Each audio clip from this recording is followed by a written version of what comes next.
Hi ಸ್ನೇಹಿತರೆ, ಮುತ್ತಮ್ಮ ಕನ್ನಡ ಚಾನಲ್ಗೆ ಎಲ್ಲರಿಗೂ ಸ್ವಾಗತ. ಇವತ್ತಿನ ರೆಸಿಪಿ ಅಂತೂ ತುಂಬ ಡಿಫ್ರೆಂಟಾಗಿದೆ. ಆಂಧ್ರ ಸ್ಟೈಲಲ್ಲಿ ಮಾಡೋ ಅಂಥ ಗೋಂಗೂರು ಪಪ್ಪು ತೋರಿಸ್ಕೊಡ್ತಾ ಇದ್ದೀನಿ. ಇದಂತೂ ಆಂಧ್ರ ಹೋಟ್ಲು, ನಮ್ಮ ಕರ್ನಾಟಕ ಹೋಟ್ಲು, ಎಲ್ಲ ಯಾವ ಹೋಟ್ಲಿಗೆ ನಾವು ಊಟಕ್ಕೆ ಇದು ಕೊಟ್ಟೇ ಕೊಡ್ತಾರೆ. ಪಪ್ಪು ಅನ್ನಕ್ಕೆ ತುಂಬ ಚೆನ್ನಾಗಿರುತ್ತೆ. ತುಪ್ಪ ಹಾಕ್ಕೊಂಡು ತಿನ್ನೋದಕ್ಕೆ ತುಂಬ ರುಚಿಯಾಗಿರುತ್ತೆ.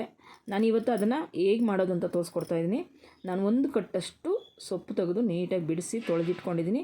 ಅದಕ್ಕೂ ಮುಂಚೆ ನೀವೇನು ಮಾಡಬೇಕು, ನನ್ನ ಚಾನಲ್ಗೆ ಒಂದು ಲೈಕ್ ಕೊಡಿ, ಪಕ್ಕದಲ್ಲಿರುವಂಥ ಬೆಲ್ ಬಟನ್ ಪ್ರೆಸ್ ಮಾಡಿ, ಎಲ್ಲರಿಗೂ ಶೇರ್ ಮಾಡಿ. ನಾನು ಹಾಕೋ ಮೊದಲೇ ವಿಡಿಯೋ ನಿಮ್ಗೆ ಬರುತ್ತೆ. ಈಗ ನಾನು ಏನೇನು ಹಾಕ್ಕೋತೀನಿ, ಹೇಗೆ ಹಾಕ್ಕೊಂಡು ಮಾಡ್ತೀನಿ ಅಂತ ನೋಡ್ಕೊಳ್ಳಿ, ಗಮನ ಕೊಟ್ಟು ನೋಡ್ಕೊಳ್ಳಿ. ತುಂಬ ಚೆನ್ನಾಗಿ ಬರುತ್ತೆ. ಈ ಥರ ಅಂತೂ ಖಂಡಿತ ಒಂದು ಸಲ ಟ್ರೈ ಮಾಡಿ. ನಾನು ತೊಗರಿಬೇಳೆ ಒಂದು 50 ಗ್ರಾಮ್ ಅಷ್ಟು ತೊಗರಿಬೇಳೆ ಸೇರಿಸ್ಕೊತಾ ಇದ್ದೀನಿ. ಅದ್ರ ಜೊತೆಗೆ ಮೈಸೂರು ಬೇಳೆ ಅಂತಾರಲ್ಲ, ಕೆಂಪು ಬೇಳೆ, ಅದನ್ನು ಒಂದು 50 ಗ್ರಾಮ್ ಅಷ್ಟು, ಇಷ್ಟೇ 100 ಗ್ರಾಮ್ ಅಷ್ಟು ಬೇಳೆ ಸೇರಿಸ್ಕೊಂಡು ಒಂದು 2 ಸಲ ನೀರಲ್ಲಿ ತೊಳ್ಕೊಂಬಂದಿದ್ದೀನಿ. ಈಗ ತೊಳ್ಕೊಂಬಂದು ಗ್ಯಾಸ್ ಅಂಟಿಸ್ಕೊಂಡು ಸಣ್ಣ ಉರಿಯಲ್ಲಿ ಇಟ್ಕೊಂಡಿದ್ದೀನಿ. ಸಣ್ಣ ಉರಿಯಲ್ಲಿ ಇಟ್ಕೊಂಡು ಈಗ ಟೊಮೊಟೊ ಬಂದುಬಿಟ್ಟು ಒಂದು 2 ಟೊಮೊಟೊ, ನಾಟಿ ಟೊಮೊಟೊ, ಅದ್ರ ಜೊತೆಗೆ ಒಂದು ಈರುಳ್ಳಿ ಹಚ್ಕೊಂಡು ಹಾಕ್ಕೊತಾ ಇದ್ದೀನಿ. ಮತ್ತು ಬೆಳ್ಳುಳ್ಳಿ, ಒಂದು ಬೆಳ್ಳುಳ್ಳಿ ಬಿಡಿಸಿ ಸೇರಿಸ್ಕೊತಾ ಇದ್ದೀನಿ. ಒಣಮೆಣ್ಸಿನ್ಕಾಯಿ ಸೇರಿಸ್ಕೊತಾ ಇದ್ದೀನಿ. ನೀವು ಹಸಿಮೆಣ್ಸಿನ್ಕಾಯಿ ಇಷ್ಟಪಡೋರು ಹಸಿಮೆಣ್ಸಿನ್ಕಾಯಿ ಸೇರಿಸ್ಕೊಳ್ಳಿ. ಹಾಗೆ ಅದ್ರ ಜೊತೆಗೆ ಒಣಮೆಣ್ಸಿನ್ಕಾಯಿ ಹಾಕ್ಕೊಂಡ್ಮೇಲೆ ಒಂದು ಸ್ವಲ್ಪ ರುಚಿಗೆ ತಕ್ಕಷ್ಟು ಉಪ್ಪನ್ನು ಸೇರಿಸ್ಕೊತಾ ಇದ್ದೀನಿ. 1/4 ಸ್ಪೂನಷ್ಟು ಅರಿಶಿನ ಸೇರಿಸ್ಕೊತಾ ಇದ್ದೀನಿ. ಅರ್ಧ ಸ್ಪೂನಷ್ಟು ಜೀರಿಗೆ ಸೇರಿಸ್ಕೊತಾ ಇದ್ದೀನಿ. 100 ಗ್ರಾಮ್ ಬೇಳೆಗೆ ನಾನು 3/4 ಲೀಟ್ರಷ್ಟು ನೀರು ಸೇರಿಸ್ಕೊತಾ ಇದ್ದೀನಿ.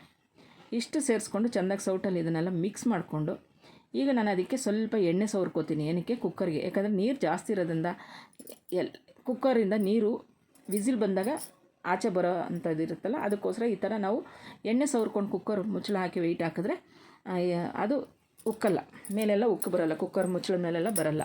ಅದಕ್ಕೋಸ್ಕರ ಈಗ ಅದು ಒಂದು 2 ವಿಸಿಲ್ ಆಗಿದೆ. ಈಗ ನಾನು ಅದನ್ನು ತೆಗೆದು ತಣ್ಣಗಾಗಲಿ ಅಂತ ಪಕ್ಕಕ್ಕೆ ಇಟ್ಕೊಂಡಿದ್ದೀನಿ.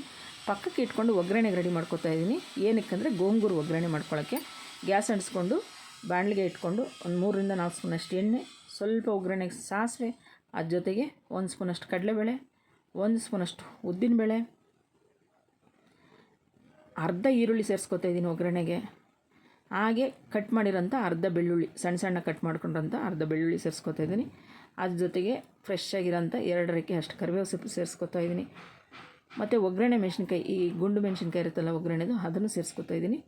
ಇಂಗು, ಗಟ್ಟಿ ಇಂಗು ಬಂದುಬಿಟ್ಟು ಸಣ್ಣ ಸಣ್ಣದು 2 ಪೀಸ್ ಸೇರಿಸ್ಕೊತಾ ಇದ್ದೀನಿ. ಇಷ್ಟು ಸೇರಿಸ್ಕೊಂಡಿದ್ದನ್ನು ನಾವು ಒಗ್ಗರಣೆ ಚೆಂದಾಗೆ ಸ್ವಲ್ಪ ರೋಸ್ಟ್ ಆಗೋವರೆಗೂ ಎಣ್ಣೆಲೇ ಹುರ್ಕೋಬೇಕಾಗುತ್ತೆ. ಈರುಳ್ಳಿ, ಒಗ್ಗರಣೆ ಮೆಣಸಿನ್ಕಾಯಿ, ಕರಿಬೇವಿನ ಸೊಪ್ಪೆಲ್ಲನೂ. ಈಗ ನಾವೇನು ತೊಳೆದಿಟ್ಕೊಂಡಿರೋ ಗೋಂಗೂರು ಸೊಪ್ಪನ್ನು ನಾನು ಅದಕ್ಕೆ ಸೇರಿಸ್ಕೊತಾ ಇದ್ದೀನಿ ಒಗ್ಗರಣೆಗೆ. ಈ ರೀತಿ ಸೇರಿಸ್ಕೊಂಡು ಸೊಪ್ಪನ್ನು ನಾವು ಎಣ್ಣೆಲೇ ಚೆಂದಾಗಿ ಇದನ್ನು ಬೇಯಿಸ್ಕೋಬೇಕು. ಚೆಂದಾಗಿ ರೋಸ್ಟ್ ಮಾಡ್ಕೊಂಡಷ್ಟು ಪಪ್ಪು ತುಂಬ ಚೆನ್ನಾಗಿರುತ್ತೆ.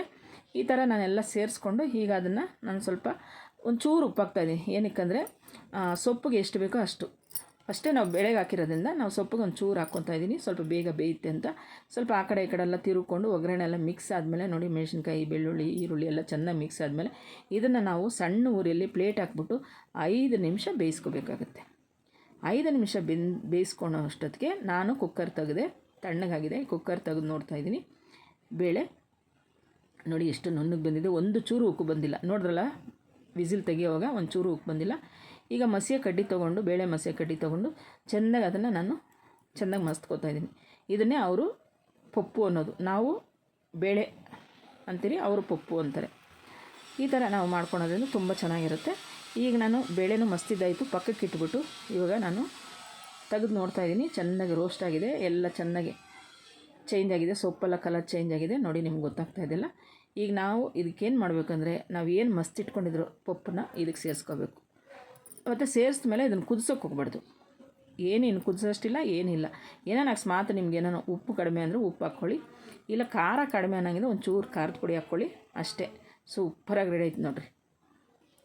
ಗೋಂಗೂರು ಪಪ್ಪು ಸೂಪರಾಗಿ ರೆಡಿಯಾಗಿದೆ.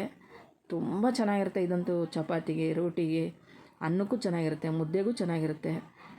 ನೀವು ಒಂದು ಸಲ ಈ ರೀತಿ ನಿಮ್ಮ ಮನೇಲಿ ಟ್ರೈ ಮಾಡಿ ನೋಡಿ. ಮತ್ತೆ ಮತ್ತೆ ಇದೇ ಥರ ಮಾಡ್ಕೋಬೇಕನ್ಸುತ್ತೆ. ತುಂಬ ಟೇಸ್ಟಿಯಾಗಿರುತ್ತೆ. ತುಪ್ಪ ಹಾಕ್ಕೊಂಡು ಬಿಸಿ ಅನ್ನಕ್ಕೆ ತಿಂತಾಯಿದ್ರು, ಒಂಚೂರು ಉಪ್ಪಿನಕಾಯಿ ಇಟ್ಕೊಂಡು ನನಗೆ ಹೇಳ್ತಾಯಿದ್ರೇ ತಿನ್ನಬೇಕಪ್ಪ ಅನ್ನಿಸ್ತಾಯಿದೆ, ಅದನ್ನು ನೋಡ್ತಾಯಿದ್ರು ತಿನ್ನಬೇಕು ಅನ್ನಿಸ್ತಾಯಿದೆ, ಆ ಥರ ಇರುತ್ತೆ.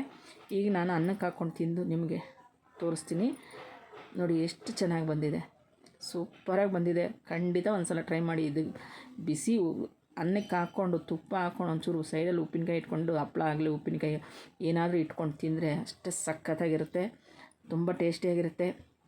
ನನ್ನ ವೀಡಿಯೋಗಳು ನೋಡಿ ದಯವಿಟ್ಟು ಲೈಕ್ ಮಾಡಿ, ಶೇರ್ ಮಾಡಿ, ಸಬ್ಸ್ಕ್ರೈಬ್ ಮಾಡ್ಕೊಳ್ಳಿ. ಏನಾದರೂ ಮಿಸ್ಟೇಕ್ ಇದ್ದರೆ ನನ್ನ ಕಮೆಂಟ್ ಮಾಡಿ. ಇಷ್ಟ ಆದರೆ ಚೆನ್ನಾಗಿದೆ ಅಂತ ಕಮೆಂಟ್ ಮಾಡಿ.